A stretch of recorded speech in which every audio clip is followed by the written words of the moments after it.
What's up? Grand Rising, everybody. Let's wait for everybody to come in.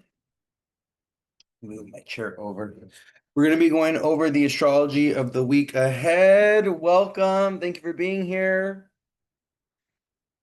Make sure there's nothing on my face. How's everybody doing? Oh my God, this Mercury retrograde already. Welcome, everybody. Good morning, good evening, good afternoon, wherever you happen to be at in the world. We're going to be going over the astrology of the week today. What a messy Mercury retrograde it's already been. I don't know if you guys peeped my stories, but someone ran into my car last night. I believe it was last night. I don't know. I haven't checked. I haven't checked. I hadn't checked my car in like a day or two. So, but it does look like someone, well, someone ran into my car and messed it up pretty bad. So, Mercury retrograde things, Mars square Venus in the sky. We're starting off this week. Things are a little rough, okay? But I'm excited to dive into the astrology of the week ahead with you guys. How's everybody been? How's this Mercury retrograde been impacting everybody? Someone said I literally got stuck in my lawyer's valet car garage this morning. Oh my God, that's crazy. Yeah, all the typical Mercury retrograde stuff that we're experiencing. Someone said it's been sticky this Mercury retrograde. Oh my goodness. They must have been drunk. Yeah, I'm thinking that someone must have been drunk. So many misunderstandings and aggressive miscommunication. Thank you for buying a badge, my love. I appreciate you. Yeah, everybody buying a badge. I appreciate you guys. So this is gonna be recorded and put on YouTube as well. So if you guys want to go and rewatch it on YouTube, you can. It's interesting because we start off this week with the moon in Gemini, Moon Venus conjunct in Gemini. We have a new moon in Leo coming up in a few days. So, it's going to be a very interesting new moon that we're having this week because it is opposing Pluto in Aquarius. So, very powerful, combative, dramatic new moon in Leo that we are having this week. It does look like it's going to be on Thursday. And we have Mars conjunct the South Node today, which is pretty important. We're going to talk about Mars in the South Node, and we're also going to talk about Mars square Venus, which is pretty sticky as well. When it comes to relationships and partnerships and just like social engagements, Mars square Venus tends to be a little bit rough, especially because we have also the South Node involved. So it's not just Venus squaring Mars, but it's also Venus square the South Node and South Node Mars in a conjunction. Yeah, we have a new moon on Thursday. July 24th, new moon in Leo, directly opposite Pluto and Aquarius. It's going to be a very intense, very dramatic new moon. It's right in the middle of a Mercury retrograde, right? Mercury's in Leo, retrograde in Leo with the new moon in Leo.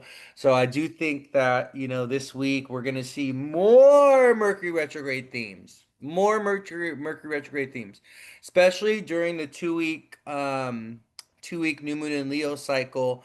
Mercury retrograde we're really going to be feeling it very strongly in the sky. Okay. Someone said I have a mediation. I have a mediation that day with my ex-husband. Oh, Lordy. Well, I will tell you, there's going to be big battles occurring with the new moon in Leo that we're going to be having on Thursday in the next 2 weeks. Starting the 2 weeks following the new moon, right? Because new moon, full moons happen in 2 week cycles.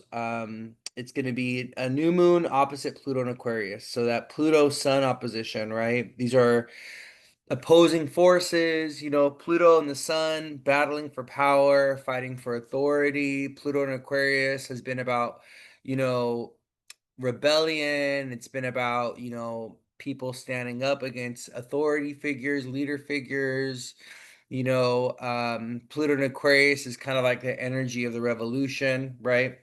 And then the new moon in Leo, this is about leadership and authority, about CEOs, bosses. So it's really interesting how we're in the middle of our Mercury retrograde in Leo just started, right? Last Thursday. And now we have a new moon in Leo that's also going to be highlighting similar things as the Mercury retrograde in Leo. So, CEOs, bosses, leadership, authority, your identity, your children, your baby daddies, men in our lives, things happen, men going through things. We do have a new moon in Leo coming up, Mercury retrograde in Leo, right? What's also really interesting that I think we should pay attention to this week and even in throughout the new moon, we need to be paying attention to social dynamics, relationship dynamics, partnerships, friendships, things like this. Mainly because Venus and Mars are in a square with each other, and Venus and Gemini is also squaring the South Node.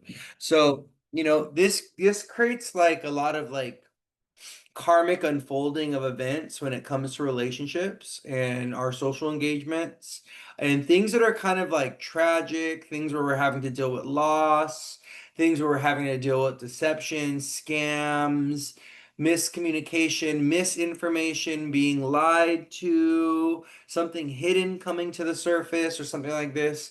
The reason being is because the South Node is involved with the Mars Venus square. Okay.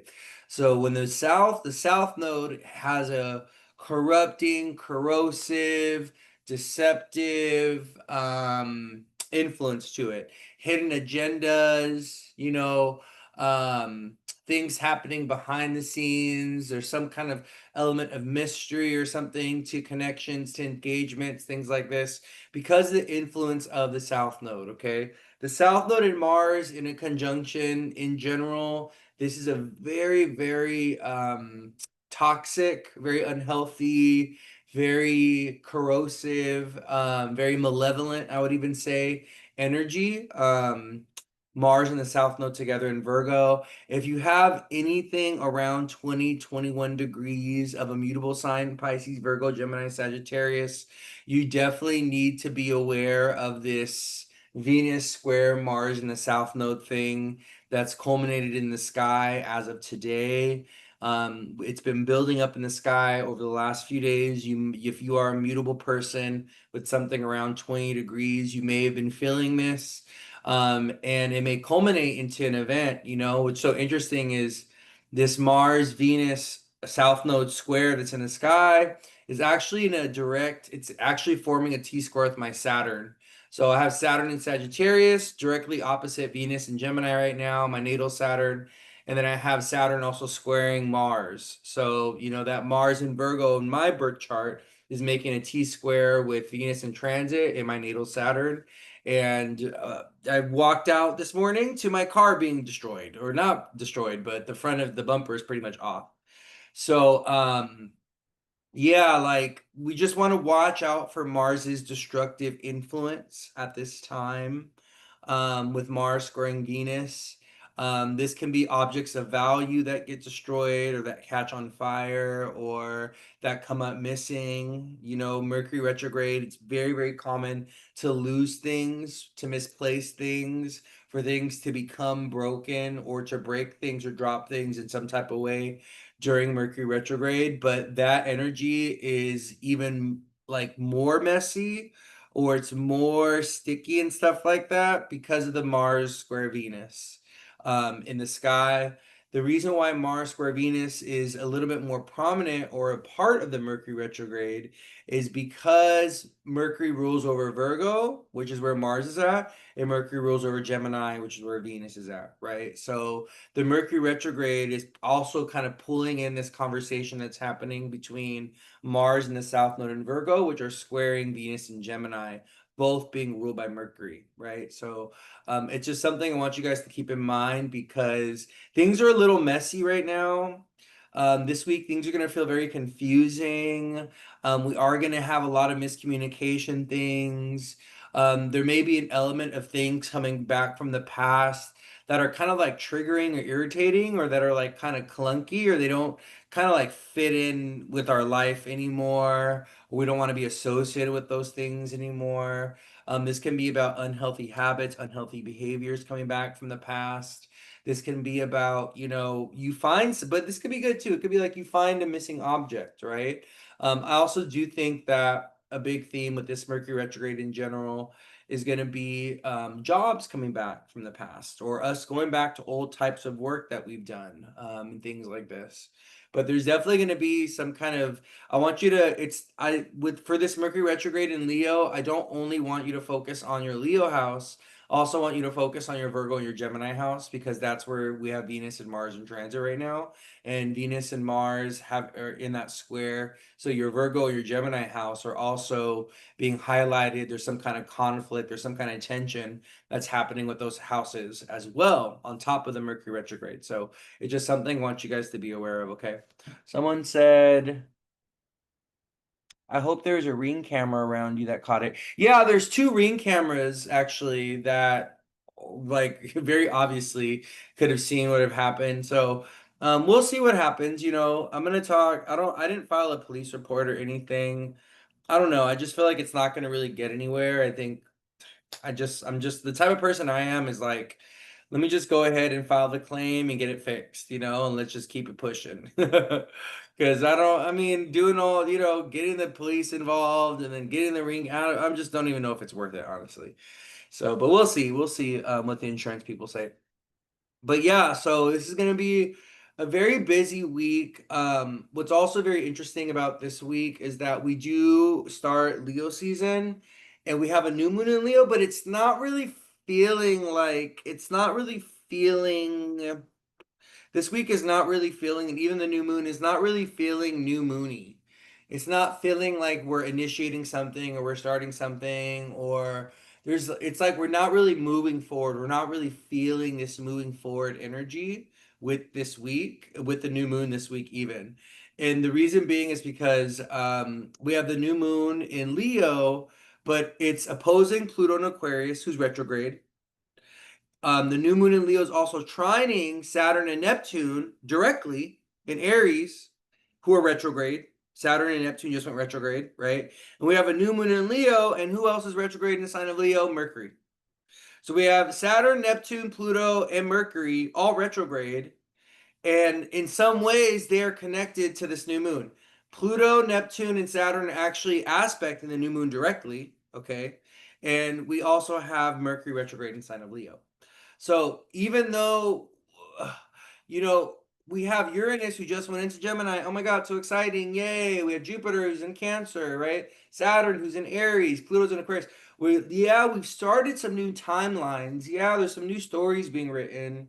Yeah, we're moving into something new, kind of, but we're in transition. We're in the in-between still. And I really do feel like this new moon in Leo this week is going to remind us that, wait a minute, bitch, wait a minute. You got some shit that you still got to figure out over here. You're not done with this yet. It's like you want to start a new relationship. You're like, oh my God, I met someone new. I met someone new. This is amazing. We have so much hope for the future. Everything's great. But you're still going through a divorce. You still got your baby daddy issues. You're still living with your daddy and your mama and your parents. Like you're not ready. You're not ready. You're not ready to move forward yet. You still got to deal with all this. And I feel like this new moon in Leo, trining Saturn retrograde in Aries, right? Mercury retrograde in Leo, trining Neptune retrograde in Aries, making an opposition to Pluto and Aquarius, who's retrograde. We're not quite done yet with the past in some type of way. We're in transition. So I would really advise that with Mercury retrograde and Saturn retrograde this week, we need to take a look at what do we need to finish or complete in our life? Like what stories need to be wrapped up? What like work that do you need to do to like kind of complete things or finish things? Before you like set a new foundation, or in order for you to set a new foundation, because this new moon is going to really remind you, wait a minute, you still got some ish that you got to deal with, or you still got some stuff back there that you got to figure out, or there's still some kind of like foundational structural stuff that needs to be repaired, that needs to be fixed, that needs to be, maybe you need new plans, maybe you need a new approach, maybe you need to ask for help or support, right? But there's something that we collectively are still caught up on, or we're still feeling kind of like pulled back by. So I think it's just something that we need to kind of pay attention to in our own life. If you are a fixed sign, like myself, you have early degree Scorpio, Taurus, Aquarius, Leo placements, you have anything around 2 degrees of a fixed sign, this new moon is going to be very important for you, very prevalent for you. It's going to reveal to you some things that are in a state of transformation or change. You know, it's going to show you some things that are moving, okay, in your life. And it's a new moon squaring, opposing Pluto and Aquarius. And so if you are an early degree fixed sign, if you have anything at the early degrees of a fixed sign, you should already be feeling the Pluto and Aquarius. You have already been feeling the Pluto and Aquarius as when Pluto went into Aquarius, right, a few months ago. So this new moon is gonna be like a intensification, a ramification, an amplification, I would even say, of what is transforming or changing your life, what is dying, what needs to die, what needs to kind of evolve, what kind of evolution that you need to go through, and also kind of like this new person that you're stepping into, this new identity, this new way of being, this new self-expression, this new sense of power or autonomy or something, right? Because it's a new moon in Leo, which is about a new sense of self, a new sense of self-awareness, a new sense of willpower, a new sense of identity. Who are you out behind all that trauma, behind all the fear, behind all the heartbreaks, behind all the bullshit that you've gone through, behind this, false sense of self, okay, that you've developed, or this concept, this idea of yourself, this identity that you've cultivated as a matter of self-defense, and a protective mechanism. A lot of the person that we are today, right, is like not because of the person it's not because we chose to be this person, right? It's because this is the person that we've end up becoming based on our environment, based on our experience, based on the things that we've gone through, but there wasn't any intentionality, right? A lot of us, we didn't choose to be like this, right? We ended up this way. So this new moon that's coming up on Thursday in Leo, opposing Pluto and Aquarius, is that invitation, for you to really be intentional with the person that you are becoming and the person that's trying to be born. Right? What Pluto and Aquarius is, Pluto and Aquarius is asking us, who are you really with this new moon in Leo? Who are you really? Who are you? And how do you need to be honest with the person that you truly are, that you actually are, the person that you've been denying or rejecting, or that you've been afraid of revealing, or you've been afraid of being open with? Like, you need to let that person come through this new moon in Leo this week. This new moon in Leo is a direct invitation to die and be reborn with your identity, right?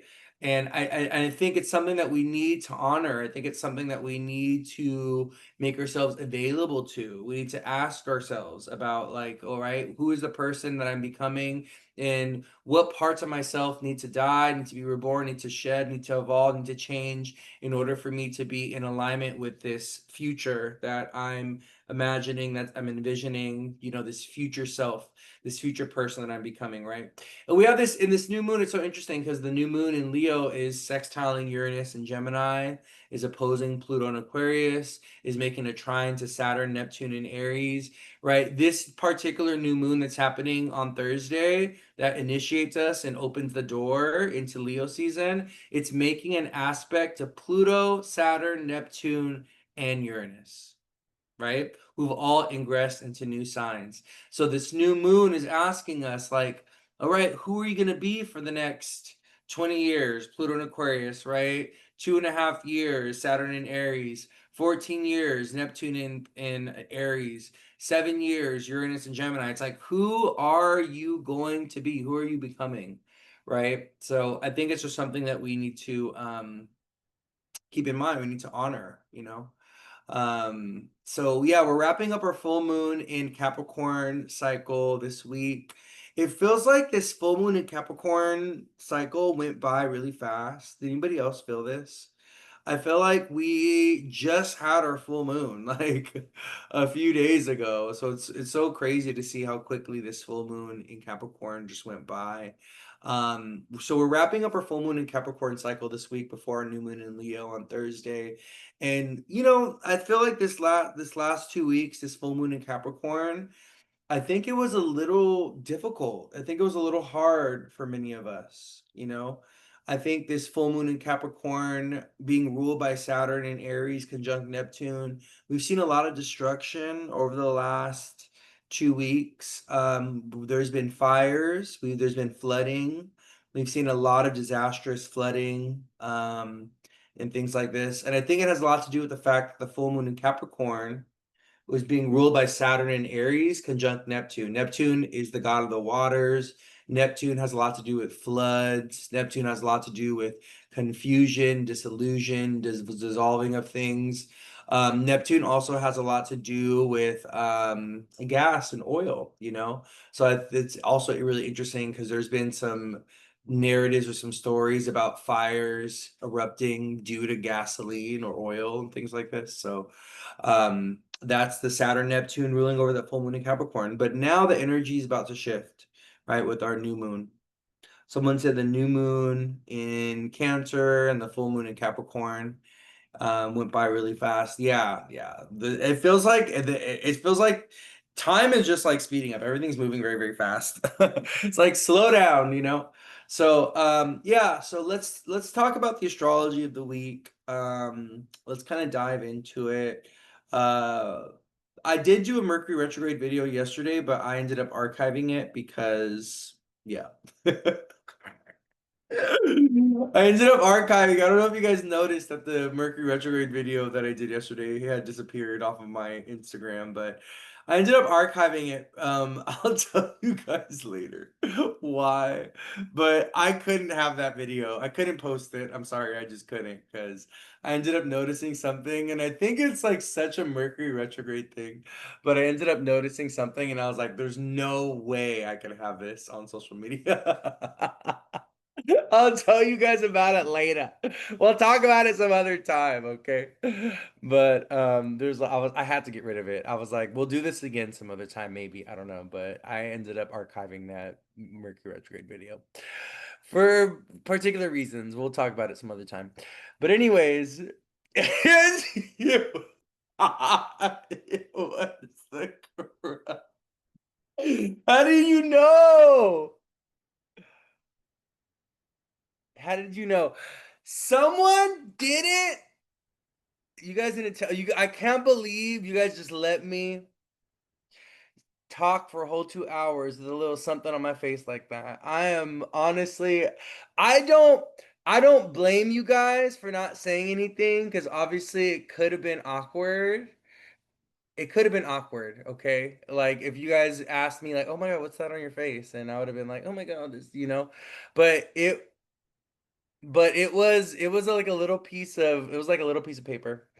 And no one said anything. Had to be a Virgo to notice it. I noticed it when I went and watched the playback, and I was like, I cannot believe my people didn't say anything. Y'all just let me go on for 2 hours with a little thing on my face. Someone should have texted me. You could have texted me. You could have. It was yesterday. I did a Mercury retrograde live yesterday. And I had a little like piece of paper right here on my lip. And no one said anything.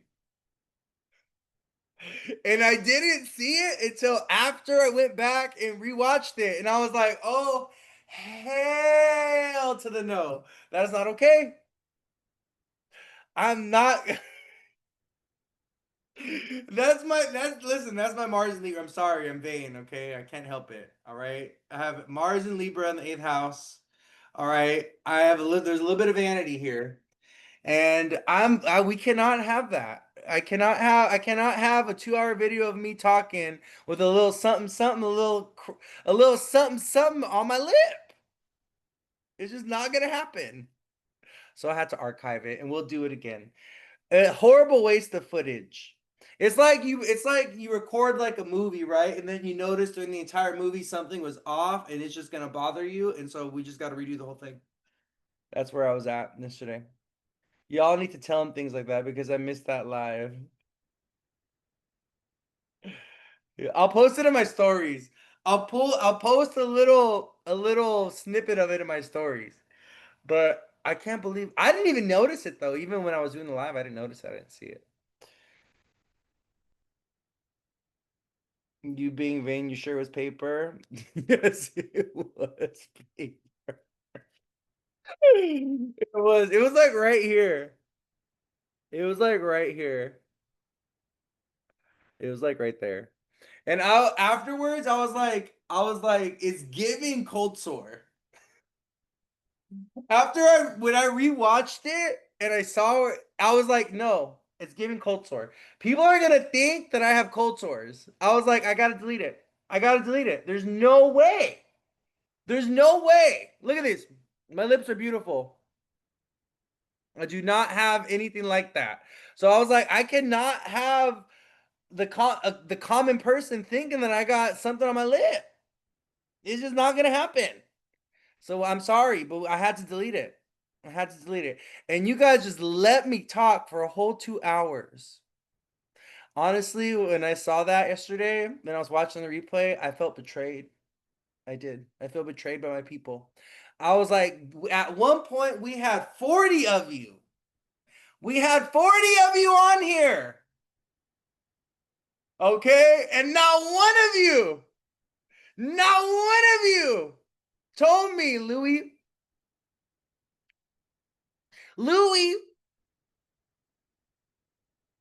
maybe you got a little something, something up there. You might want to go and check your lip real quick. Okay? Not one of you.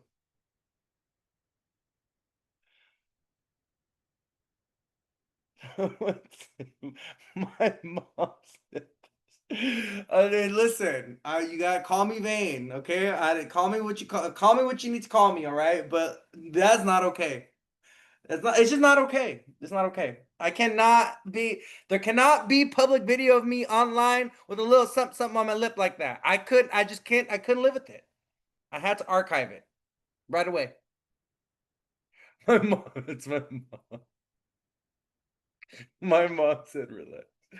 Anyways, so that's what happened.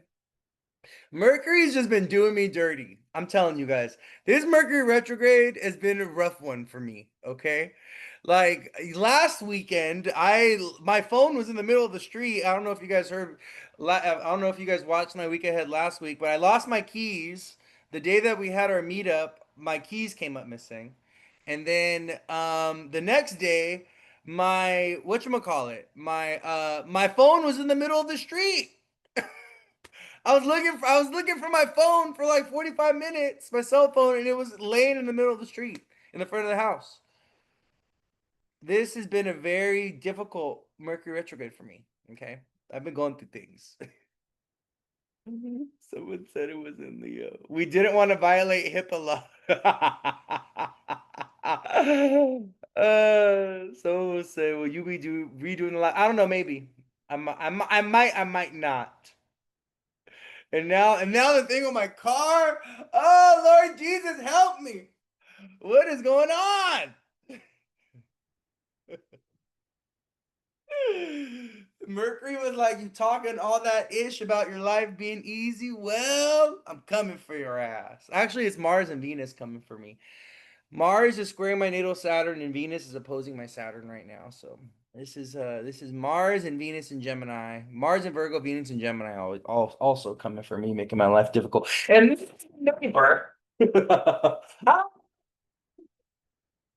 There's the neighbor that hates me, by the way. Look at it. She heard me and turned around. Third house. There's my neighbor that hates me walking by as I'm being loud. She looked at me with disgust right now. I was like, and there's the neighbor that hates me, who lives across the way from me. Oh my goodness, so funny. Oh, how are we gonna get how are we gonna get through this live today, you guys? We making it. Okay, we surviving. We getting through the day. We making it listen, okay? I've survived 2 to 3 Mercury retrogrades every year for what? 30 something, how old am I now? 30, 36, 37 years, baby. We ain't gonna let this Mercury retrograde take us out, okay? Okay. My window's actually partially open, but it's mostly closed. I'm a courteous neighbor. I close my windows now when I do a live so that they can't hear me. Wish we could all tell her hi together real loud. It's because I'm a loud person. It's because she's irritated by joy. I'm a loud person. The first day that I moved in here, I was actually on a live right here in this corner. I was putting together a bookshelf and she approached my window and she was like, "You're too loud. You're being too loud. Your voice is echoing throughout the entire," what did she say? Your voice is echoing throughout the entire courtyard, and we can all hear you. You need to keep it down. That's what she told me. She actually walked up to my window from the outside. It was like and told me to shut up.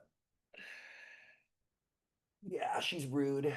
It's funny because whenever we're walking like together in the courtyard at the same time, she'll like run past me. She'll like run away from me. Last time she did this. She did this like I think it was like a month ago. We were both approaching the courtyard. We were both coming into the courtyard at the same time, right? And she was like, we were both gonna hit like the central courtyard walkway at the same time. And she like ran, and I was like, and she ran ahead of me, and I said behind her, I was like, you better run. And she didn't turn around. She just kept on walking. I was like, you better run. And she didn't say nothing. She just kept walk running briskly ahead of me. I was like, you better run. Do not like that woman. We do not like each other. She's an enemy. She decided that, not me. She decided that. And it's funny because whenever I start talking about like forgiveness or whenever I start talking about like having to forgive people that, that have done us wrong and things like this, it's so funny because whenever I'm talking about like forgiveness, because this is where I do readings from here too, like where I'm sitting right now, I do readings and I can look outside, right? So I'll be talking about forgiveness and I'll be talking about giving people compassion. And whenever like there's been times where I'm like talking to a client about that and I look over and she's walking by. And I'm like, this is spirit giving me the message. Trying to teach me that they're like, oh, forgiveness, Louie. Well, what about her? What about this random ass nobody of a neighbor of yours? Like, do you have it in your heart to forgive her, Louie? And I'm like, fuck that bitch. Fuck that bitch. Not her. Not that one. Okay? That evil woman. They always gotta remind me. They always gotta remind me. Oh, you think you're so spiritually advanced. You think you're so evolved, Louis. Oh, you think you're so compassionate and you're so forgiving. Well, what about her? And I'm like, fuck that. Wait.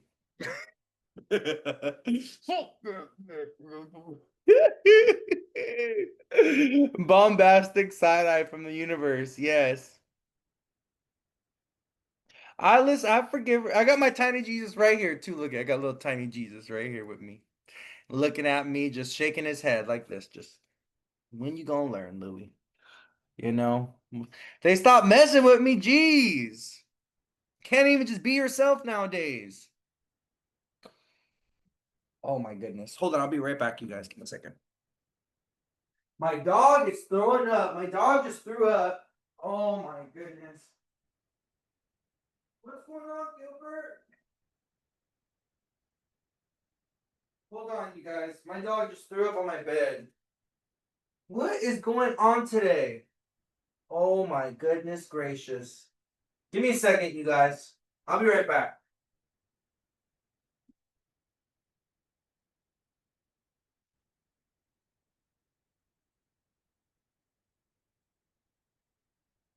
Oh, the Lord is testing me. The Lord is testing me. Gilbert, what happened, Bubs? The Lord is testing me today. Gilbert, what happened, Bubs?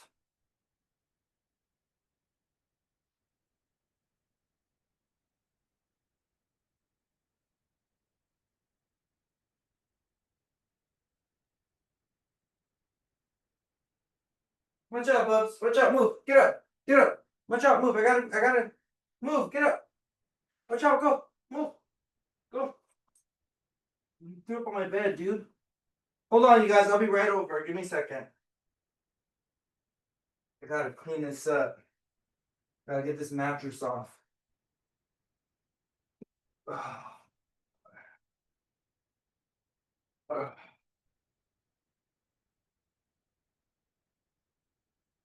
I'll be right back, right? Give me like a minute. I just gotta clean this up really quick and get this off. What is going on today? Today is not my day.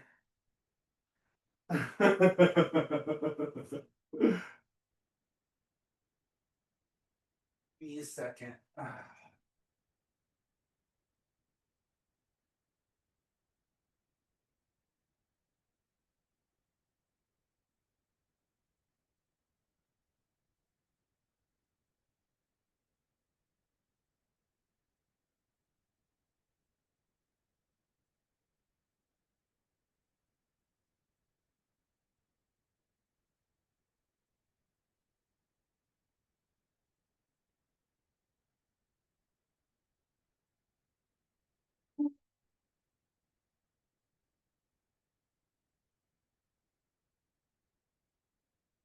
All-purpose cleaner.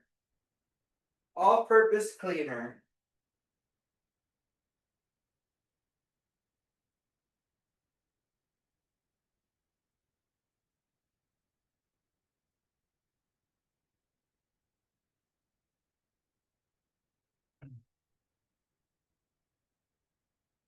Okay, I'm back. Oh my gosh, you guys. We still got people here? Oh my god.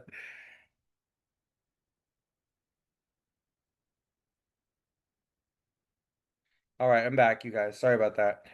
Yeah, Gilbert threw up again.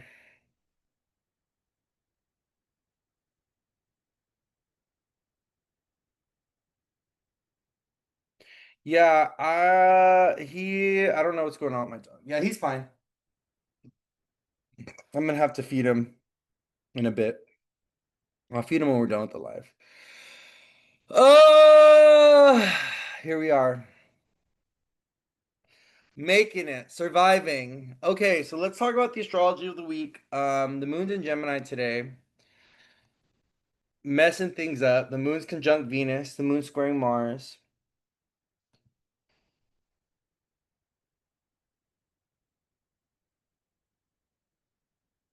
At the airport, heading back to Cerritos. Cool. Yeah, it's Mars in Virgo. Mars in Virgo. Animals dealing with infections, getting sick. What's on the rising right now? Let's see what's going on. Oh, look at the South Node's in Virgo over the on the rising. South Node Mars in Virgo over the rising, right? And South Node is right on the rising right now. The rising's at 24 degrees Virgo. Just need to make it through the day. All right, so let's keep talking about the astrology of the week. So, yeah, a lot of messiness with a lot of messiness, you guys, with the Mercury retrograde and Venus Mars squaring each other. Okay, especially if you're getting caught up in the Venus Mars square, just like me. Um, South Node Mars and Virgos, pets getting sick, people feeling ill, people getting stomach illness, stomach sickness, viruses, bacterial infections, lung infections, Venus and Gemini, Venus squaring the South Node Mars.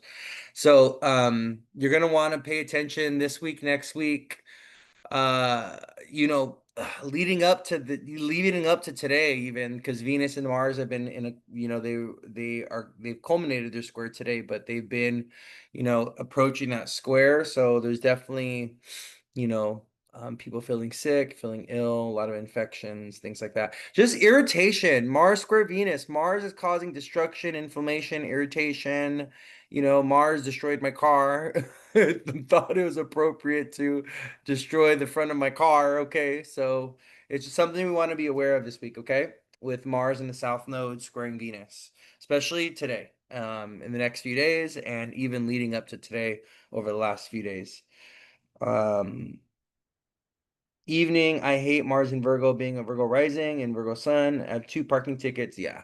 Yeah, Mars creates problems, issues, irritation, frustration, right? Mars, uh, he makes us mad. He irritates us. He puts us in situations where he, you know, causes us some kind of pain, or causes us some kind of irritation, or puts us in scenarios where we get angry or we have to fight or combat something. So just keep that in mind. Okay, Mars square Venus. So today, what do we got going on today? Well, let's talk about it. We have Moon in Gemini with Venus today, which we love. Moon Venus is great, but Moon Venus is squaring South Node in Mars in Virgo and squaring the North Node in Pisces. So today is a day. It's just funny. It's funny doing astrology and then like being a victim of it at the same time. Today's very karmic. It has a lot to do with fated things that can be very difficult, very hard, or very painful, or very destructive because we have Moon Venus squaring Mars in Virgo and squaring the South Node. South Node Mars conjunct, and we have Moon Venus squaring the North Node. So it's just so funny to see. It's funny to be a practicing astrologer and to see how the transits in the sky hit my own chart personally, and to see how this energy is showing up in my own life. Amazing. Thank you. I appreciate you, Venus and the Moon and Mars, for making my life so easy and so graceful and so painless. It's just wonderful. I'm so thankful. What else can you do, right? What else can you do? What else can you do? You just gotta laugh at it and you just gotta let it be what it is. You know what I mean? Like, because it is what it is. You know what I mean? So it's like, what are you gonna do? Be mad about it? Be irritated? Huff and puff? Yeah, I could do that, but what's that do? Nothing. It doesn't bring me any peace. It doesn't bring me any joy, right? Being a practicing astrologer, I understand that energy needs to go somewhere.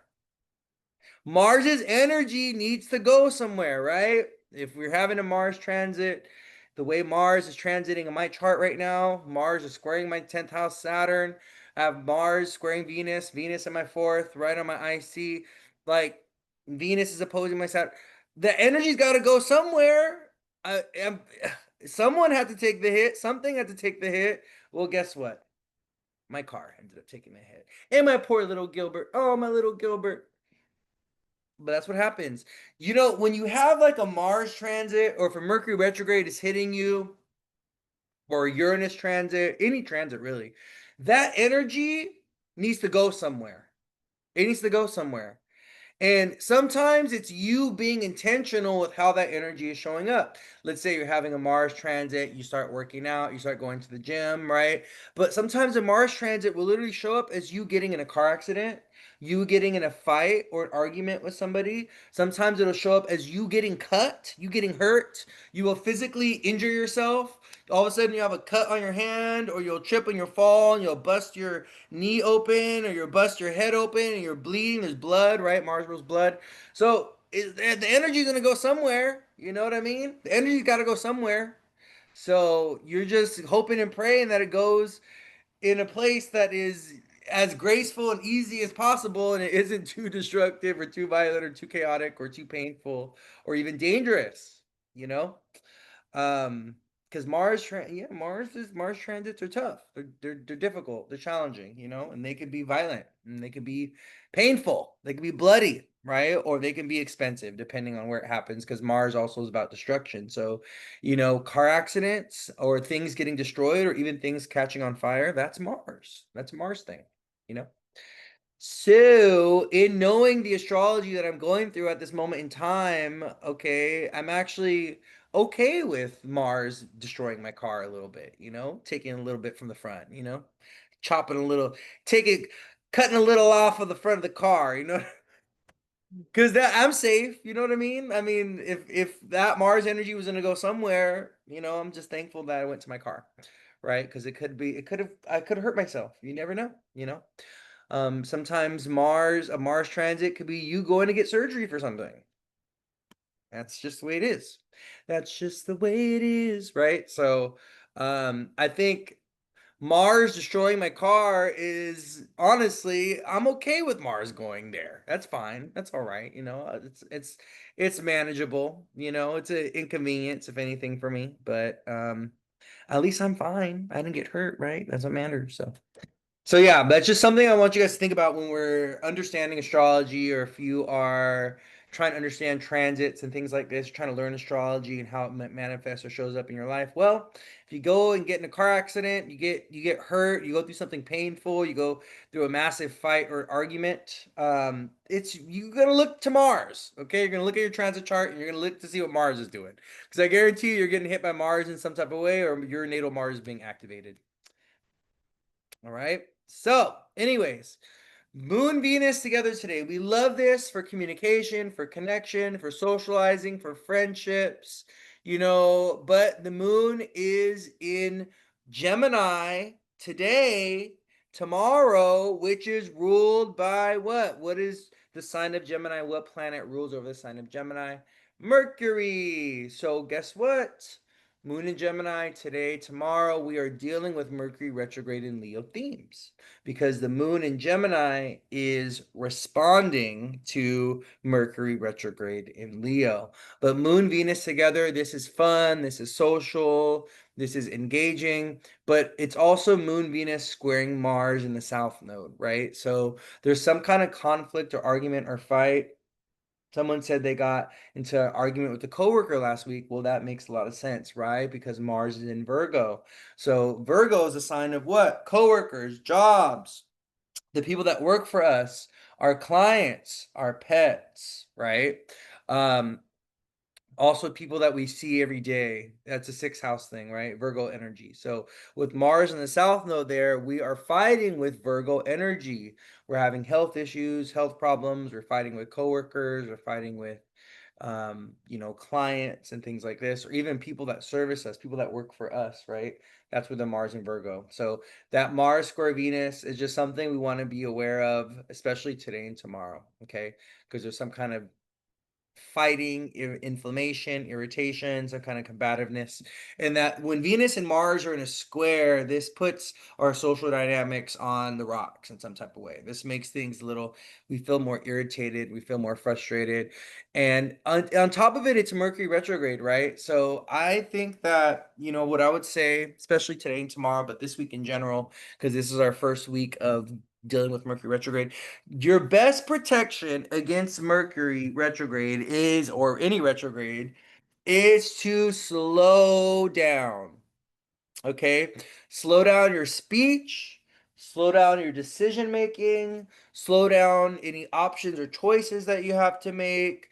Just because Mercury is going backwards, right? So the way that we usually end up dealing with Mercury retrograde blowback, or like negative experiences from Mercury retrograde, it's usually when we're rushing through things, when we're forcing things, when we're talking without listening, when we're jumping to conclusions, when we are not planning things out, right? So it's better to kind of, when Mercury's retrograde, to slow down before making an option or choice. Don't be so reactive, don't be so defensive.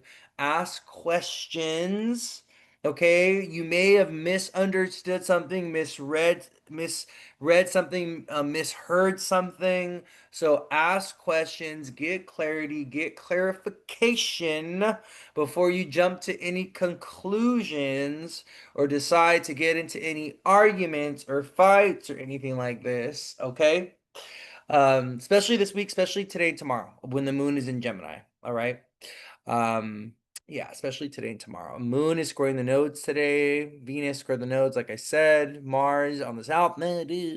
Very karmic things that are tied to the eclipses as well. This is why this energy is really, if you're a mutable person, if you're a Pisces, Virgo, Gemini, Sagittarius, if you have Pisces, Virgo, Gemini, Sagittarius placements, baby, you are the one.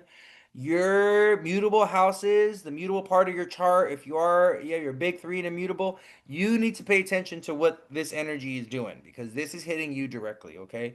The Mercury retrograde is hitting fixed signs directly, but the South Node Mars, Venus, and Gemini thing going on, that's for mutable signs, okay? So, all right. So today, Moon in Gemini. Tomorrow, Moon goes into Cancer.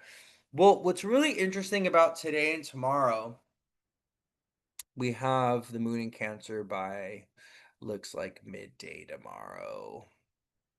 So, what's interesting about today and tomorrow is that the moon is going through the luminaries. Why did I say luminaries? Benefics is what I meant to say. The moon is hitting Venus today, and the moon is hitting Jupiter tomorrow. So, this is good.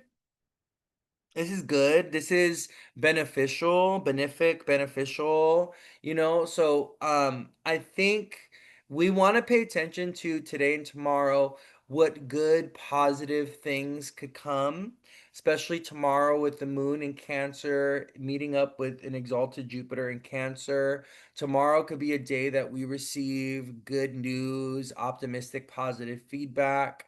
We have a good connection or conversation with a Jupiterian type entity.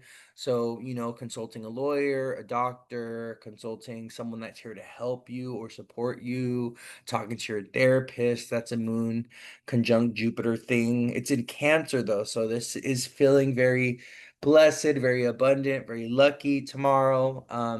But we gotta keep in mind, even though the moon is conjoining Jupiter tomorrow, the moon is going to hit that square with Saturn in Aries first, who's retrograde. So, the big thing with that Jupiter Saturn square, right, that we've had, well, they're not pretty far apart from each other. We have Saturn at 1 degrees and Jupiter at 9. So there's like a nice 8 degree there's 8 degrees of separation. I guess that's the appropriate way to say it. 8 degrees of separation from Saturn and Jupiter.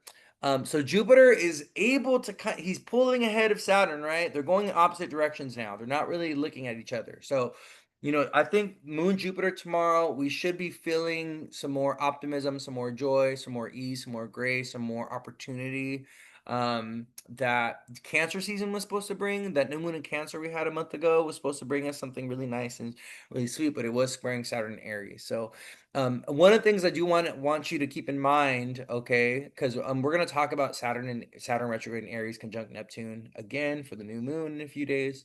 But with the moon squaring Saturn and Neptune tomorrow, you need to be aware of your limitations.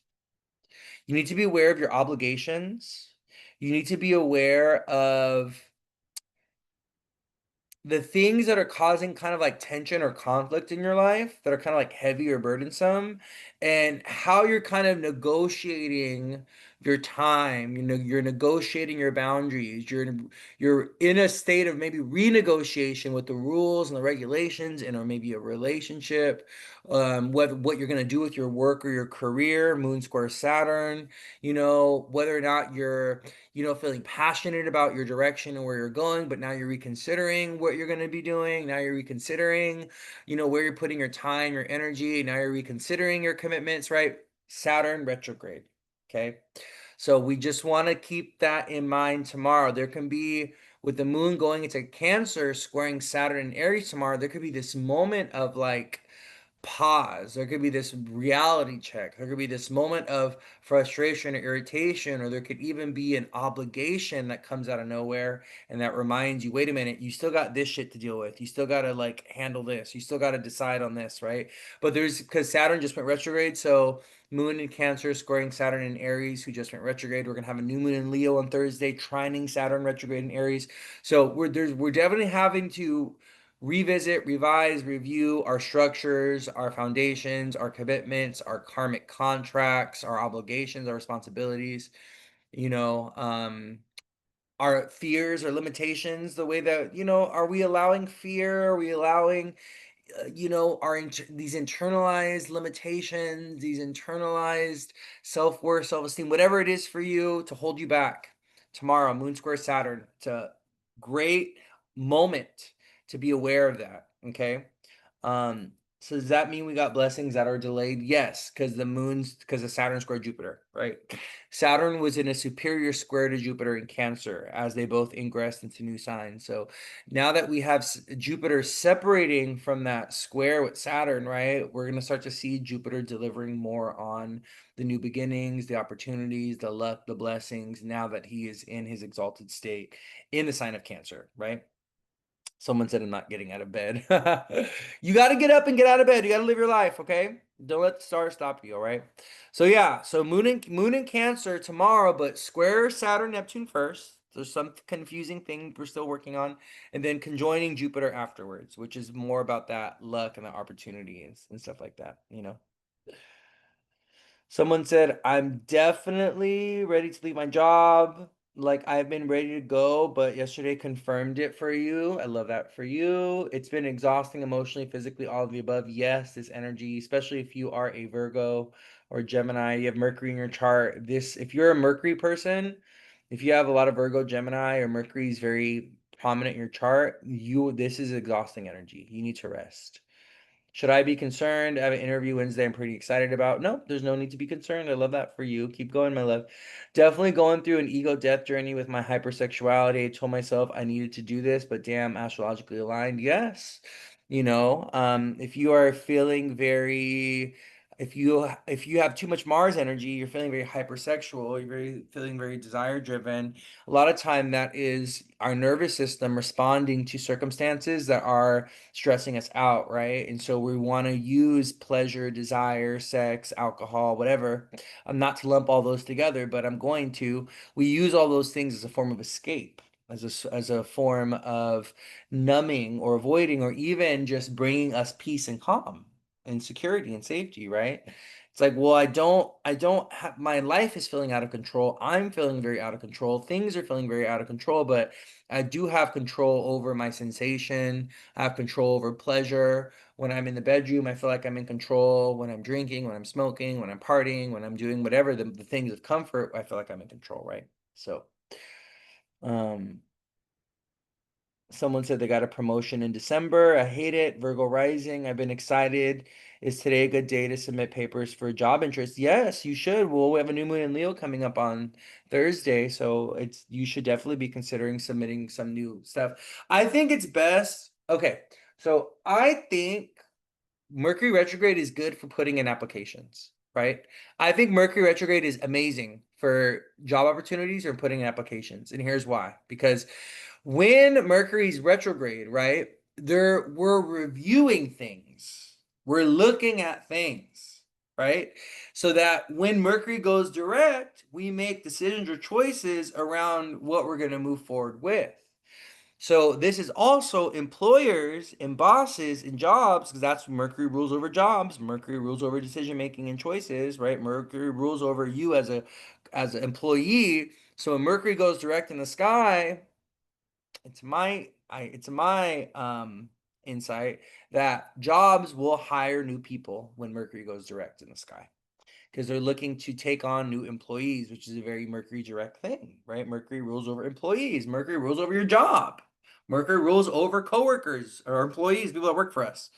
So if Mercury goes direct, I think that should align with people getting jobs during Mercury direct, So, or Mercury, yeah. So I think you should definitely apply to a job during Mercury retrograde. I think it's a perfect time to do it. You know, if you want anything kind of reviewed or revised, there's certain things that are good to initiate during a Mercury retrograde. Any kind of revision, any kind of review, you got to go back and get something done. You got to go back and get something finished. Let's say, you know, when Mercury was direct, you took your car to the auto shop, but they overlooked something. There's still something wrong. There's still some, oh yeah, you took it in because your air conditioner wasn't working, and all of a sudden your air conditioner having issues with it again. Well, guess what? Mercury retrograde, they didn't do the job the first time. They didn't fix it the first time. So take your car back. Have them take a look at it again during the retrograde, right? They may not charge you the second time around because they overlooked it the first time, right? So things like that. There's certain things that you will be called to go back, or you will be called to like submit or do something around maintenance around, right, with Mercury retrograde. So we always got to respond to that and listen to that. Okay. All right. So Moon in Cancer, Tuesday, right? The Moon in Cancer is going to conjoin Jupiter. So that's where I was talking about the luck and the blessings and the abundance and things like this. And then on Wednesday, we still have the Moon in Cancer, I believe. Okay, so Tuesday is our first day of Leo season, kind of a little bit. Let's see.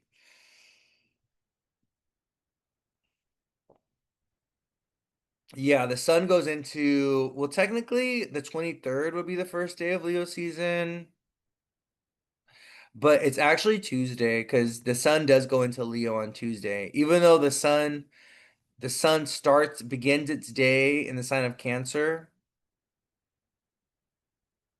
As we ingress into Tuesday, the sun is still in Cancer, but the sun does move into Leo on Tuesday. So we officially start our Leo season. And I'm gonna be honest with you. I think Leo season, especially the beginning of it, is gonna be very, very dramatic. This week, next week is looking very, very dramatic. The reason being is because the sun, as soon as it goes into Leo, it opposes Pluto in Aquarius. And then we have a new moon in Leo, right? Let me go here by hours. Then we have a new moon in Leo on Thursday. That's at 2 degrees Leo, directly opposite Pluto in Aquarius. Tuesday. So Wednesday, the moon is still in Cancer. The moon is still in Cancer on Wednesday. So the moon is transiting Cancer, separating from Jupiter. Not really aspecting anything, just making a sextile and a trine to the nodes. Moon sextile Mars. Wednesday's probably going to be very productive. Feeling very productive Wednesday. And then on Thursday, right as we move into the morning,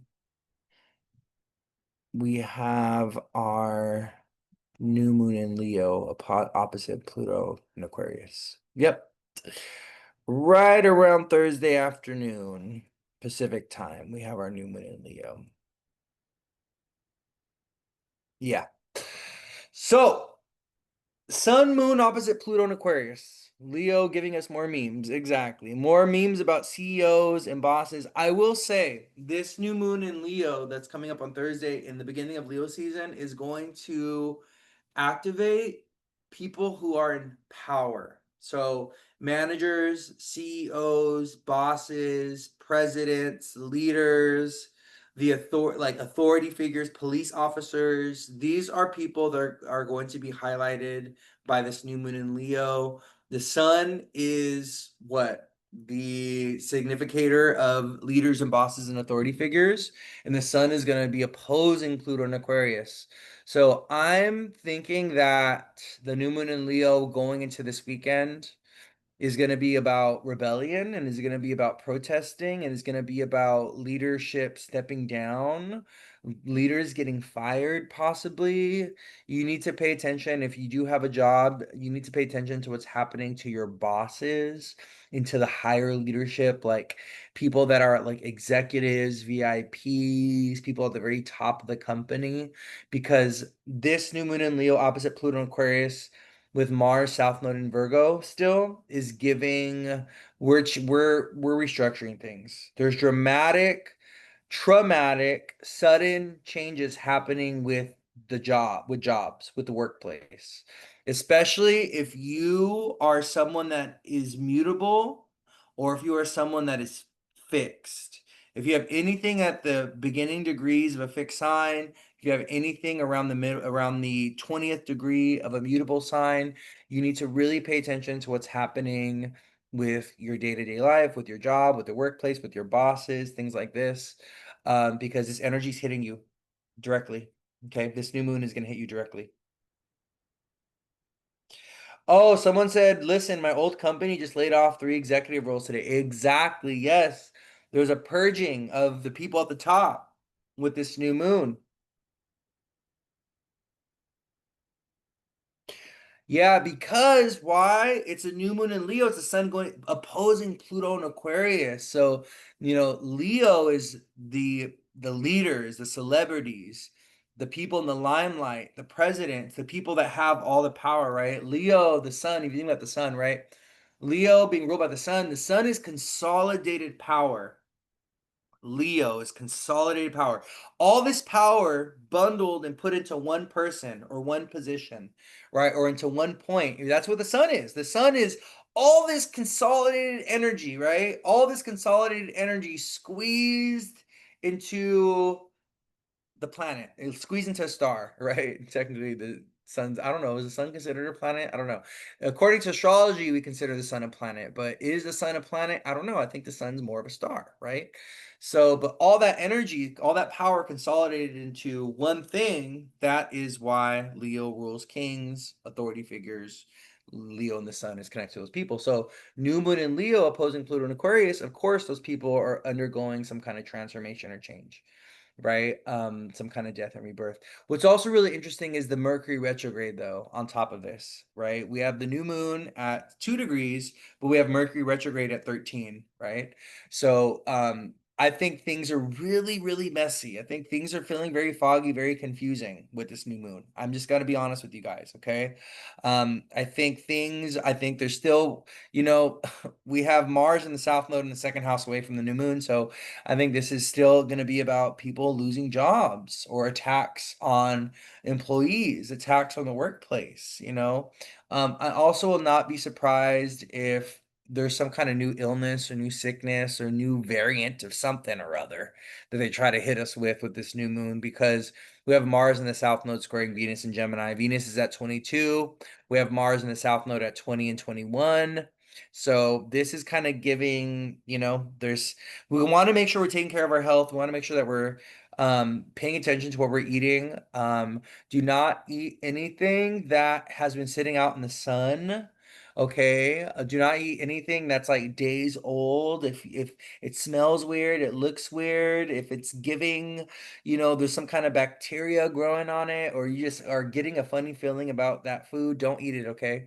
Mars in the South Node in the second house from the new moon on Thursday is definitely giving stomach illness, stomach sickness, stomach illness, drinking things or eating things that are like poisonous, that are toxic, that are have some kind of bacteria on them. Ew, E. coli, something. I don't know. Wash all your veggies, okay? Soak them all in baking soda and vinegar, okay? All your veggies. Soak them in baking soda and vinegar, okay? Do not eat anything unclean, my loves. The South Node in Mars is in Virgo in the second house away from the new moon in Leo. Okay. You don't want to get sick. All right. But some people will be getting sick because it's your time to get sick. All right. Your body needs to purge something. So that's just, it is what it is. All right. So I am thinking Thursday and Friday because we have our new moon on Thursday. And then the moon goes on. The moon moves on.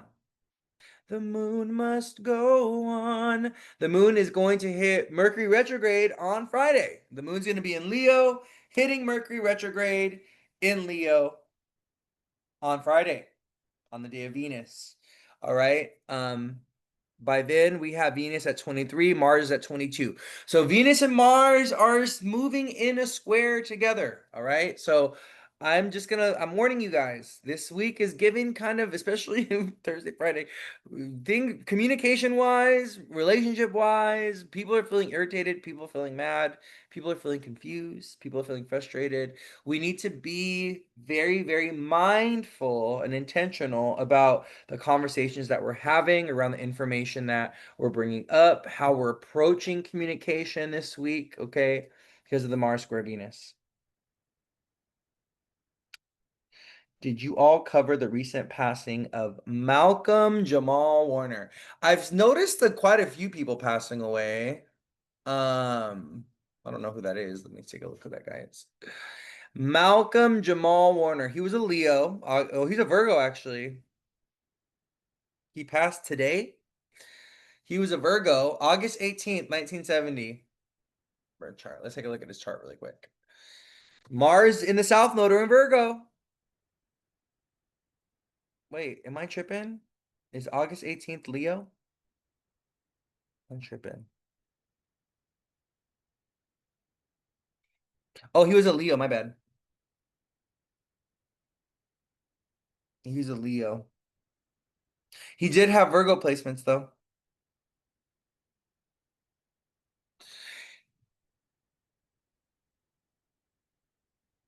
He had a Pisces moon. Yeah, he's a Leo. Yeah, he's a Leo. He had a Pisces moon. This is he got to hit the eclipse has got him. This man, you got a moon in Pisces. You have the North Node in Pisces. What are you doing out in the water?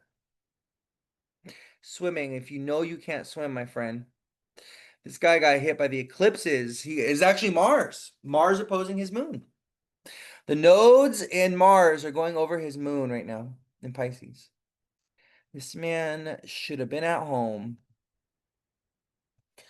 I don't know. This feels look at he has the north node in Pisces and the south node in Virgo, I think. Yeah, he does. He's going through a nodal return, so the eclipses hit him. When you are getting hit by the eclipses and you have a Pisces moon, and you don't, if you especially if you don't know how to swim, you should not be in water, my friend. Transit chart. Let's see what's going on with this guy. He has a lot of 22 degrees too. He has a 22-degree Saturn. He has a 22-degree Mercury. He's got Mercury retrograde on Leo. It was Mars in the South Node though. Mars in the South Node are going over his Mercury and Pluto in Virgo right now.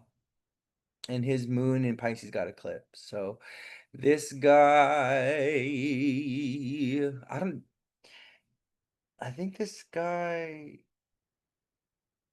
I think this guy, did he know how to swim?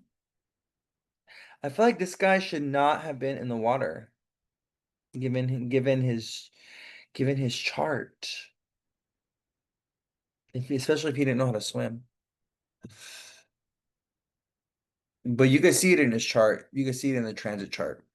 It was the Mars Venus. It was actually the Venus Mars square that got him too. He's caught up in the Venus Mars square that's happening.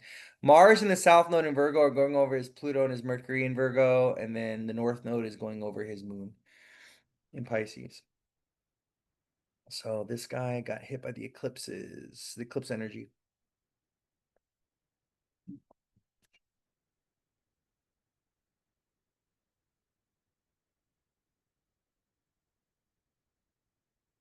If you have a Virgo moon, if you have any immutable moon, the Mars Venus square could be getting you, or the nodes are going to be hitting you. So you're going to be getting hit by the eclipses if you're a mutable person. Someone said, "What is a nodal return?" A nodal return is when the nodes in transit are aligned with your natal nodes. So if you have the North Node in Pisces in Virgo in your birth chart, if you were born with the North Node and the South Node in Pisces and Virgo, then when the nodes are going through Pisces and Virgo, you're going through what we call a nodal return. It's very important. It's when the eclipses are hitting you. And the eclipses are going to create dramatic shifts and changes in your life. And the eclipses are known to take lives. A lot of people pass away during their nodal return, or during their nodal opposition, or even during their nodal square. A lot of people end up getting sick or they pass away. It's usually tragic though. It's usually because the nodes are eclipses and the nodes are malefic, so they tend to not bring good things. They tend to bring tragic or difficult things, or they tend to bring loss or cause disharmony and they're very destructive. Um, some eclipse nodes 101, north node, south node for you guys, okay?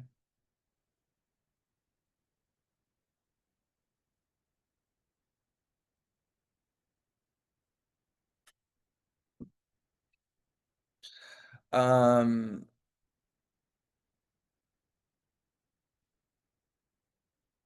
all right, let's keep going. Someone said, "Can you see his chart?" You could look it up. Go ahead and Google Malcolm Jamal Warner birth chart. He has Mars, Sun, Lilith, all in Leo. He has Mercury, Pluto in Virgo. He has Uranus, Venus in Libra. He has a Jupiter in Scorpio. I don't think they have his rising. I don't think we know his rising though. It says that he's a Cancer rising, but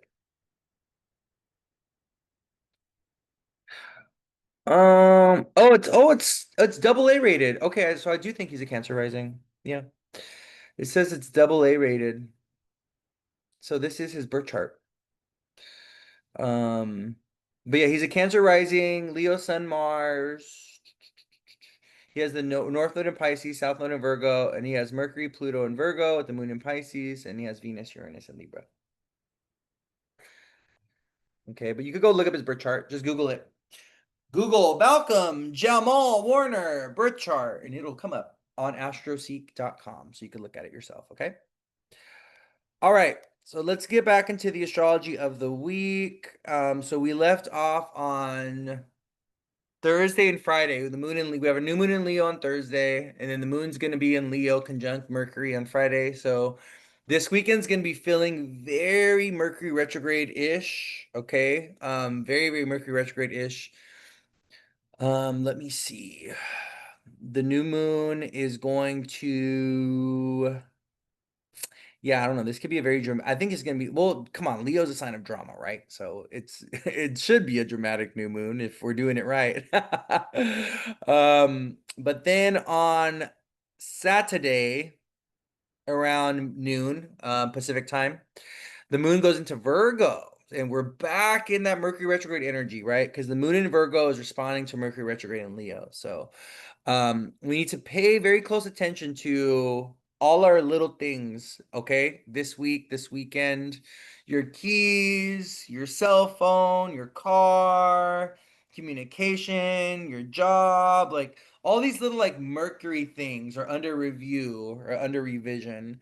You know, you may feel called to go back to old habits or old behaviors. You may be called to restructure your day-to-day routine in some type of way. I do feel like some people are going back to an old job, or they're going back to old clients, or they're going back to an old lover. People are going backwards in some type of way. Okay. We're really going to feel it this weekend, though. This weekend is going to be a little spicy, my loves. I actually think Monday of next week is going to be another very spicy day, similar to today, actually. Today we have Moon square Venus, or I'm sorry, Moon conjunct Venus, but it's squaring Mars in the South Node. Well, on Sunday, Monday, actually, it's going to be Monday of next week. We have the moon going over Mars in the South Node in Virgo. So whenever the moon is going through these mutable signs, whenever the moon is going through Pisces, Virgo, Gemini, Sag, there tends to be very karmic fated things that unfold or that can unfold, or things that are associated with the North Node and the South Node going through North Node in Pisces, South Node in Virgo. Okay. So I want you to kind of pay attention whenever the moon is going through the nodes or going through a mutable sign with the nodes in Virgo and Pisces, whenever the moon is going through a mutable sign. If especially if you're having a nodal return or reverse nodal return, or if you are a mutable sign, you're a mutable person and the nodes are hitting you, right? Exactly. They're at 20 degrees right now. So if you have anything around 20 degrees, a mutable sign, you want to pay attention to when the moon goes through the nodes or the moon goes through a mutable sign, because there's something in your life that is being evolved or changing, or there could be some kind of karmic fated event that you go through or that you experience that's tied to fate, destiny, that's tied to the nodes or your nodal narrative in some type of way. Okay. So I just want you to pay attention to that. All right. Especially this weekend with the moon going through Virgo. This weekend going into Monday the 28th. But happy Leo season. We're making it. We're surviving together. We're we're hanging in there. Mercury retrograde in Leo. Saturn just went retrograde. We have a new moon in Leo coming up on Thursday. That's going to be directly opposite Pluto retrograde in Aquarius. That's going to be trining Saturn, Neptune, who are retrograde in Aries, and also making a sextile to Uranus and Gemini. So if things are feeling chaotic, if things are feeling unpredictable, if things are feeling unsure, if things are feeling very nervous and anxious, and if you're feeling paranoid, and if you're like stressed the fuck out and you don't know what the fuck is gonna happen, welcome to the party, okay? We're all in this together. When the moon moves through your natal nodes. Yes, when the moon is transiting your natal nodes. Yes, but actually it's more so with because the nodes are in Pisces and Virgo right now. So whenever the moon is going through a mutable sign, especially if you're a mutable person, okay, and you're getting hit by the nodes. That's one of the most overlooked transits, or one of the most overlooked um aspects, or even celestial occurrences, I guess. One of the most overlooked is when the nodes are hitting you. A lot of I can't speak for other astrologers, but one of the things I've noticed in my practice as an astrologer is that when the nodes are hitting someone, the nodes are squaring somebody, a planet that someone has. The nodes in transit are squaring a planet that someone has in their chart, or when a planet in transit is squaring someone's natal nodes or aligned with them, that tends to be when very dramatic, intense things happen, or that tends to be where things like unfold, or events get triggered that are tied to the narrative of that planet that's getting squared or getting caught up in the nodes, or that are tied to the house that the nodes are transiting, or the house that the planet is in transit. That's aspecting the nodes, right? So you got to look at it in both ways. You got to look at it in both ways. You got to look at your chart. Planets in transit hit your chart and activate things in your chart. But then also, okay, there's things in your chart that are going to aspect planets in transit that are also going to activate things. It's a two-way street. And this is one of the things you always got to remember is your chart not only receives energy from planets in transit, your chart also projects and casts energy into planets in transit. So it's a two-way street, when you're thinking about your chart, and you're thinking about events that unfold, or you're looking at transits for yourself and you want to understand, oh, when will this thing happen, or how can this thing happen? You not only want to look at your chart from the receiving end of planetary transits, but also from how your chart is going to project, or is going to exude, or is going to trigger, or I would even say send energy onto planets in transit to activate things in your chart. Does that make sense? I don't know. Hopefully I'm making sense with you guys. Hopefully that makes sense. Hopefully you're picking up what I'm putting down. But you gotta be able to look at it both ways, because sometimes you're gonna see it in one way and not the other. Sometimes it's not planets in the sky, right? Like transiting, it's like not in the sky in of itself, but it's how the planets in transit are hitting your chart specifically. That's where you're going to see what's getting activated, or that's where you're going to see the occurrence, or that's where you're going to get some kind of foresight into what could happen, or what kind of outcome you could have with a certain situation, a certain event, if that's something that you're looking into. Does that make sense? Oh no. Does that make sense? Hopefully that makes sense to you guys. Someone said that I've never felt exhaustion like this, to be honest. Yeah, well, Mars, we look to Mars for energy, right? We look to the sun and Mars for energy.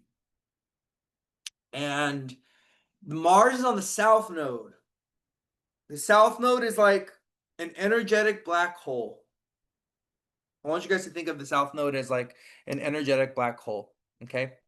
And so the South Node, it takes and depletes and deprives, it corrodes, right? It like exhausts.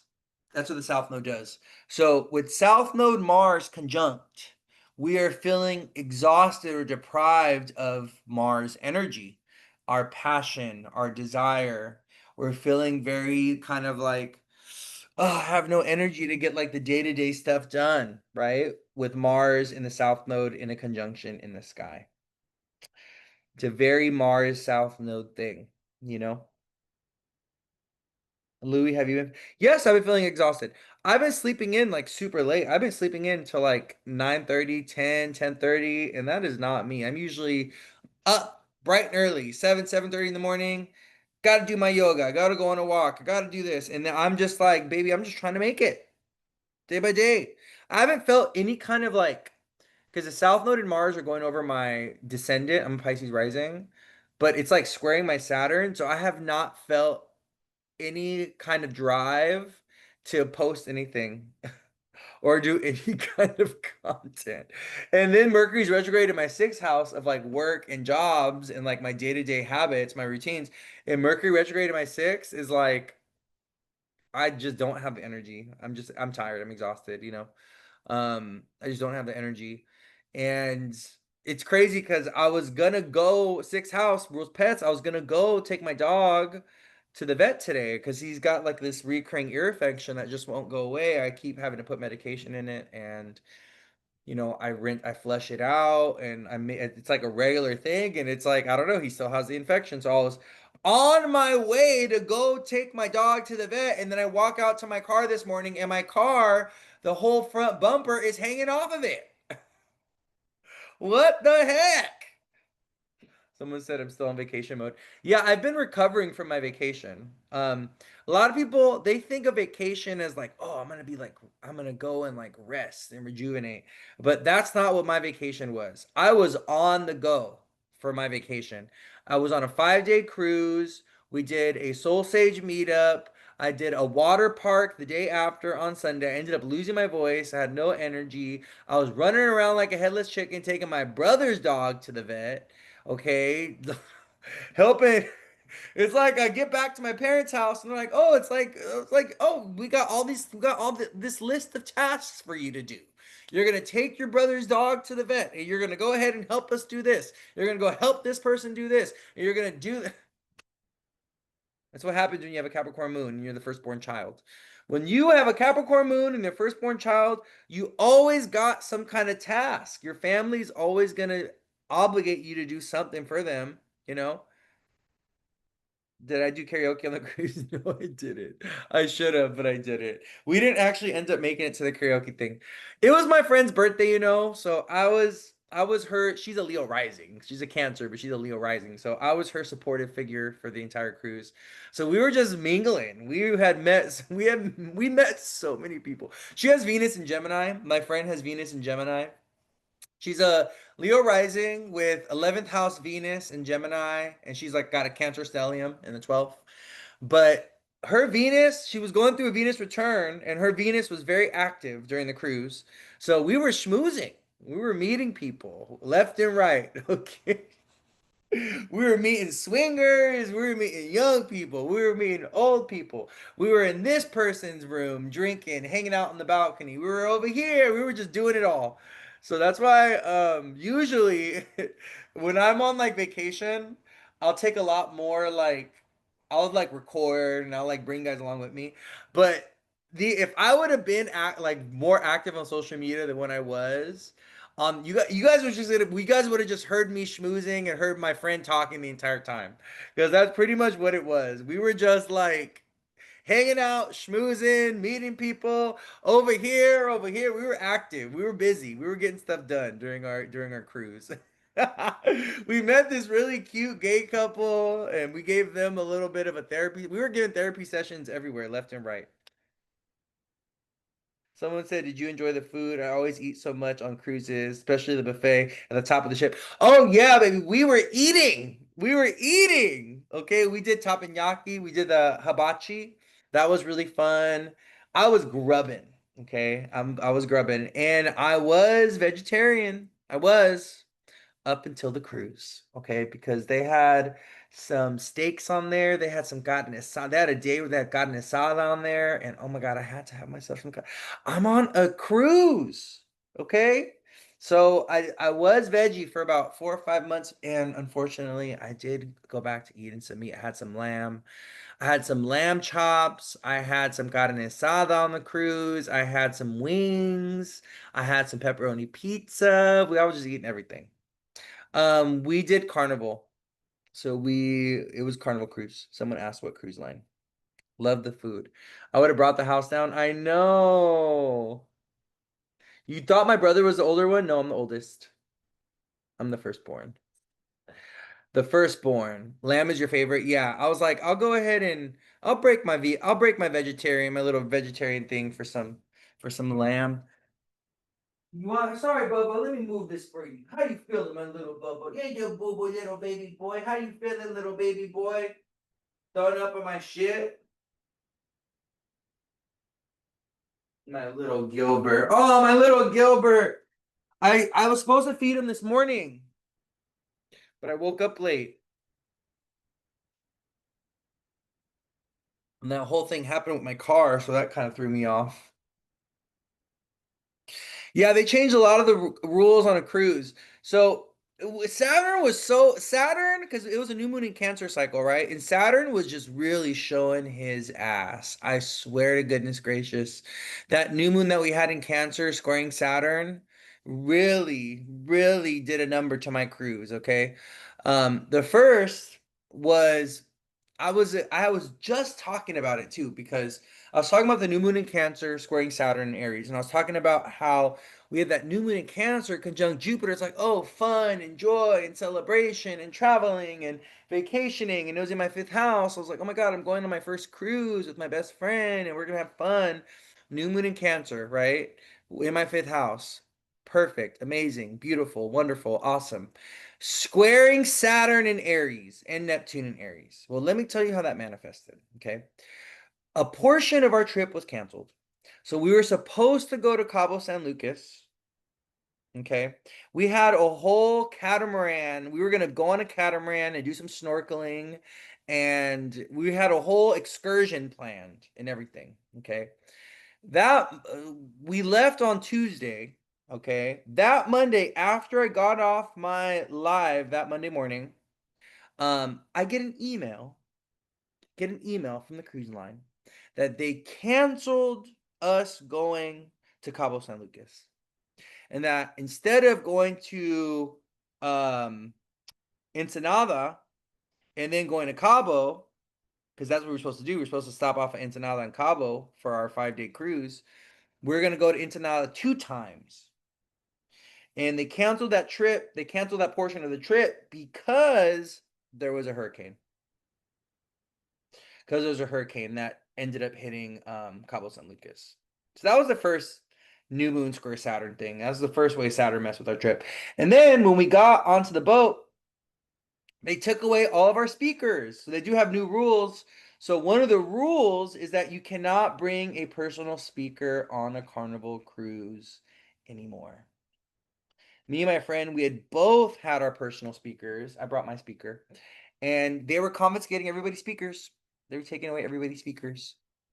So that was the other rule. There was another rule. There was another. Oh yeah, the other thing, because I'm not like a drinker. Like I don't drink alcohol. I'm not. It does nothing for me. I'm not a drinker at all. So my friend, I guess I don't know if you guys know this, but if you're on a cruise, um, if you're on a cruise, you can get what's called a drink package to where you can drink indefinitely. Like you can have up to 10 drinks a day. So it's like unlimited drinks from the bar. Okay. And my friend wanted to get that. I don't drink though. So I'm like, I'm not gonna do that. And it's pretty costly. It can be like $500, $700 for like an all you can drink thing. Okay. I was like, I'm not gonna do it because I do not drink alcohol like that. That is just not me. But my friend was like, "Oh, I want to do it. I want to do it." I was like, "Okay, cool." So we called and they were like, "Okay, well, you guys will be able to do it. She'll be able to do it, and then you won't get it, and she can, no problem. You're just gonna have to go ahead and talk to one of the bartenders when you get on the boat, okay?" So we got on the boat, and turns out that the only way you can get like an all you can drink package thing is if everybody in the room gets it. Because I didn't want to get it, she wasn't able to get it either. And so that was another Saturn thing, another rule regulation coming in. And she was like, "Oh my God, I'm so excited. I want to, I want to be just be drunk out of my mind. I want to have the all you can drink bracelet, whatever thing." And they shut that down. So, and I guess their thinking is that like if you're going to be drinking, right? And you have someone that's with you in your room that is not drinking, what's going to stop you from sharing your drinks with them? And what's going to stop you from them from like drinking on your tab, you know? So, so their thing is like either you guys all get it or none of you have it. Because they don't want to lose out on money and they don't want people sharing drinks, I guess. Because they have no way of monitoring that. They have no way of, stopping her from getting a drink and then sharing it with me, you know? So that was another thing, and that was kind of like a bummer, because that's something that she had was looking forward to, you know. Check out the TikTok responses. Folks are coming for Carnival. Yeah, they've changed a lot of things, they've changed a lot of things. Also, I guess there was food that was free before that now you have to pay for. I mean, that was my first time on a cruise, and that was my first time at Carnival, so all of this is new to me in general, anyways. But yeah, that was another thing. Some people said that, oh, this was free before, or this was part of the ticket, and now they're charging for this like food or something. So there's something like that as well. But Carnival is they do kind of like it's kind of I feel like Carnival Cruise. Should I say it like this? I wouldn't. Mm, okay, so Carnival Cruise is nice. Okay, it's really really nice, and for what you pay for, it's like really like the ships are amazing. The ships are beautiful. Like the food is amazing. Amazing. Like it's worth the money for sure, okay? But I will say that Carnival Cruise is kind of like the spirit of cruises because it's more on like the low cost end when it comes to cruising. And that's exactly, she said it. She said Carnival is the spirit airlines of cruise lines. Yes. And that's exactly what I said. It's so funny how you said that. And that's exactly what I just said. Because I feel like what they do is they try to nickel and dime you on like everything. So what they do where the costs come in is like on the all the little stuff that you pay for, all the little things, all the little stuff that you pay for. Another thing that I it depends on if this bothers you or not, okay? For some people it could be very irritating, for other people it won't be, but tons of kids, a lot of kids. And I'm talking about families bringing like that roll deep. I'm talking about families where it's like you have one or two parents and like five or six kids, or they have like nine kids, or they have like 15 kids with them. Like I'm talking about families rolling deep with tons of kids. That was another thing. So I mean, I don't mind it. Me, I'm like, I don't care. But for other people that were on the ship, I guess that was a little bit of like an irritating thing, just the amount of kids. And they're just like running around everywhere and whatever. But there's also parts of the boat that are adult only or adult exclusive though. So, someone said that there's a new one that's 21 plus, forgot the names though. Yeah, there are parts of the boat that are 21 only or adults only though. So you don't have to be around the kids all the time, but yeah, you know. If you're gonna go on a Disney cruise, you gotta expect there to be kids, right? A Carnival cruise too, and they make the kids very, or they make the cruises very kid friendly as well, right? On this particular boat, I think it was the Venusian or the Venice something. It was something with the V. I think it was the was it the Venusian or the Valsencia? Let me see. Carnival boat with a V. I think it's called the with a V. It's a newer boat with a V.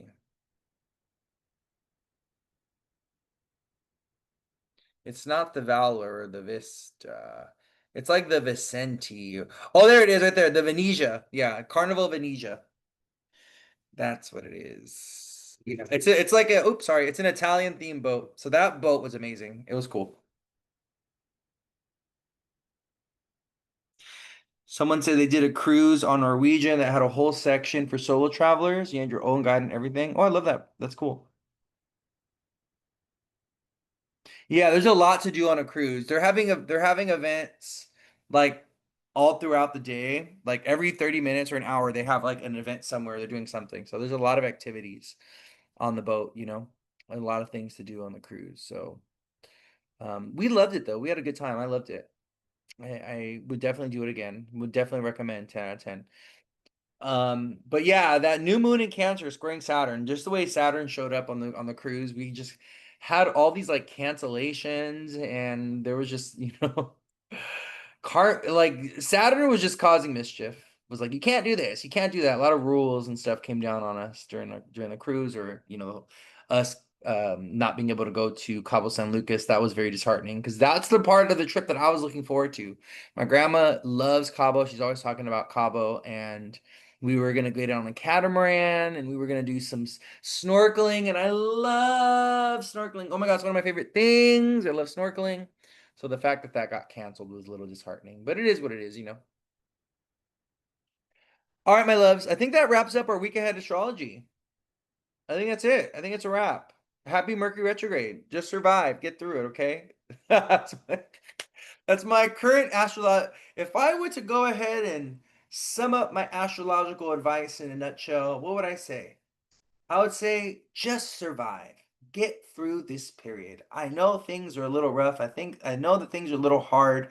I know things are a little confusing right now. We are in transition, baby. You just need to make it. You just need to survive. You need to just get through to tomorrow, okay? This is like we're on an episode of The Walking Dead. We're on an episode of Survivor. We're on an episode of give me another one. Give me another one. A Lost, okay? We're just making it. All right. What's the ideal transits for a cruise? Well, the thing is what's interesting is whenever you book a cruise, you'll notice that the transits in of itself will explain the event, right?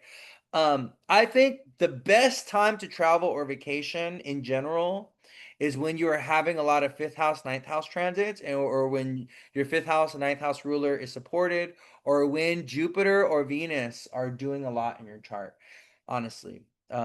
We had a wonderful cruise. The fact that I did a cruise on a new moon in Cancer that was conjunct Jupiter made it so fun and so great. And even though we did have those challenges and those struggles from Saturn, because Saturn was squaring the new moon in Cancer, I feel like the fact that it was a new moon in Cancer, my fifth house, it was enough positivity, or it was such a good experience. There was enough positive stuff in my chart to overcome those difficulties and those hardships from Saturn, you know? So Saturn wasn't able to fully spoil it. Even though we did have to deal with sometimes when it comes to like astrology, or when it comes to even like, let's say you're doing like electional astrology, you're going to be choosing um a day to launch something or start something. Sometimes it's like never gonna be fully perfect. You're gonna have to deal with a square from Saturn or Mars. You're gonna have some kind of weird, you're gonna have some kind of poorly placed planet, or maybe something in the 12th house or the 8th house, right? There's gonna be something. You're not gonna be able to fully avoid some of the hardship or difficulty, or some of the more malefic things that are happening, right? So um new moon in Cancer, my fifth house. I mean, great time to go on a cruise. New moon in Cancer in your fifth, your ninth, or full moon. But that square to Saturn couldn't be avoided. That's just something that was in the sky. So, we just got to take it for what it is. Do you know what I mean?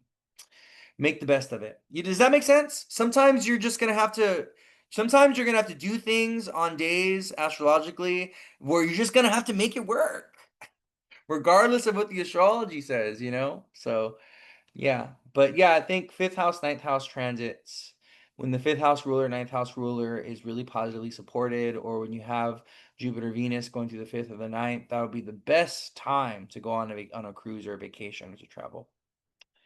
You know, you've been so scared of traveling. Don't be afraid. You still got to live your life. You still got to travel. You still got to do your thing, you know? You still got to live your life. You still got to travel. You can't be afraid. You can't let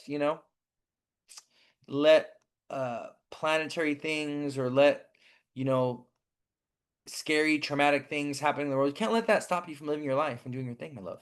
You just can't, you know? You gotta wake up. You gotta breathe. You gotta go out and live your life. You gotta travel. You gotta experience the world. You gotta do things, you know?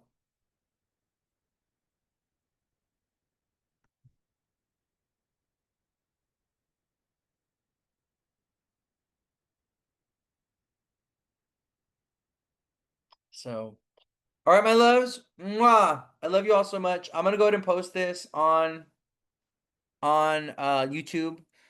Make sure nothing on my face. Because listen, since I can't count on you guys to let me know if there's something on my face, okay? I'll share it in my stories so you guys can see what I'm talking about. I'm gonna share a little snippet in my stories so you guys can see what I was talking about. But don't you ever, for all 25 of you, 30 of you on here, okay? All my peoples on here, okay? Don't you ever let me sit here on a live talking like everything's okay when I got a little something hanging out of my mouth, I got something hanging out of my ear, I got boogies in my eyes. Like, don't just sit there, let me embarrass myself. Let me look like I'm unkept in some type of way. Don't do that to me. Come on now. You can just let me sit here talk like nothing, like everything is okay. When I got a little something hanging off my lip. Send me a text. You can email me. You can text me. You don't even gotta say nothing in the comment section. You can just be like, Louie, you might want to go ahead and wipe your face. You got a little something, something. We got you next time. He said I wasn't there, but I got you. You were absent. Oh my gosh. Yeah, it was a random Mercury retrograde live I did yesterday. Maybe we'll do it again. We'll see. Maybe I'll talk about it again. Maybe I'll do some video content. No, maybe we'll do some reels. I don't know. We'll see. I'm just surviving. I'm making it. Okay. Me and Gilbert, we making it. We getting through the day by day. Okay.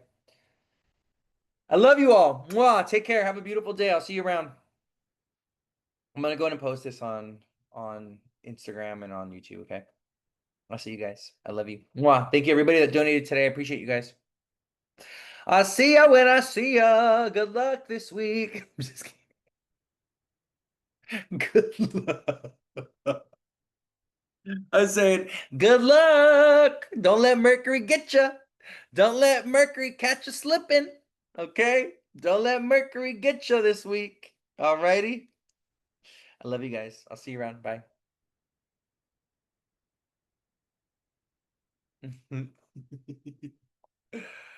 Alrighty.